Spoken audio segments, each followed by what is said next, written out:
And I'm Rachel Nemi. Another break-in at the Dynasty restaurant this morning. Athens police say the Dynasty restaurant on Richland Avenue was broken into just after 1 this morning. Police say the door was pried open and cash was stolen from the register.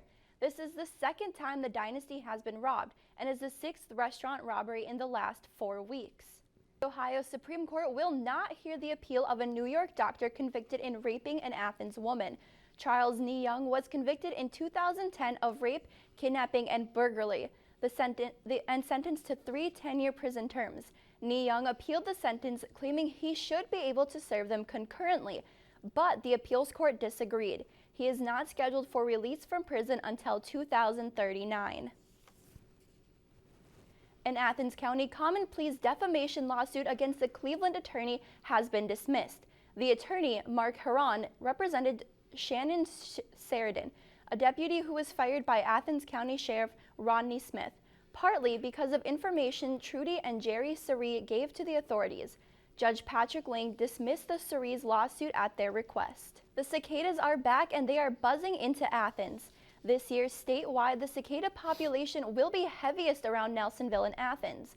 The mating season begins this spring as cicadas emerge from the ground. Ohio's Division of Wildlife says, however, that cicadas aren't dangerous. They actually benefit trees, plants, and birds. The Athens Police Department says the city has seen a 27% increase in rape calls between 2014 and 2015. But the APD also reports fewer calls for miscellaneous sex offenses in that same period. The report says there was no arrests for rape in 2015 and only 1 in 2014. One member of a victim advocates group says the increase may be the result of the loss of a university student advocacy program. I definitely think that there's been an increase in rape calls because we don't have SAP anymore. And I don't know how many people would turn to SAP, but that was an option that a lot of people would recommend. Like if they came to rape culture and said, hey, I was sexually assaulted, like what can I do?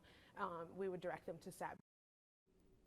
The organization is holding a rally next Saturday to raise awareness of sex crimes in the city. For the first time since the terror attacks, a passenger flight has left out of the Brussels airport. It has been nearly 2 weeks since the terrorist attacks. The flight took off early yesterday morning and was Portugal bound. It was one of only the 3 flights scheduled yesterday. It will be a couple of weeks before a full flight schedule resumes. In the meantime, security is so tight that they are even screening passengers before they enter the building. And the fate of thousands of migrants and refugees trying to reach Europe is uncertain.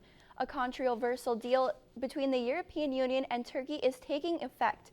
Boats are taking migrants from Greece back to Turkey.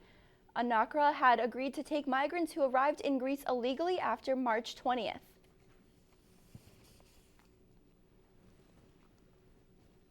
First, Donald Trump pushed Marco Rubio to drop out of the GOP race, and now he is pushing for Governor John Kasich to do the same. A teenager in Kansas City is giving a generous gift to a young cancer patient.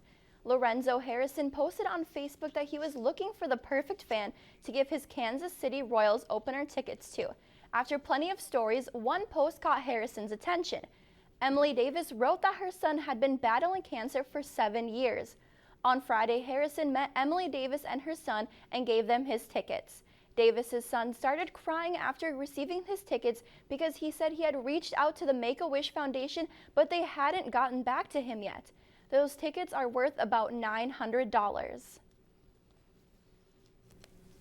And such a nice thing that he got to go to the game. I mean, it's terrible that that foundation couldn't hook him up with tickets, but I'm glad that he finally got to see a game at the ballpark. Yeah, hopefully everything works out for him in the end. Definitely. And that's all for Newswatch at noon today. Come back tonight at 6:30 for a better look at the cicada situation in the area.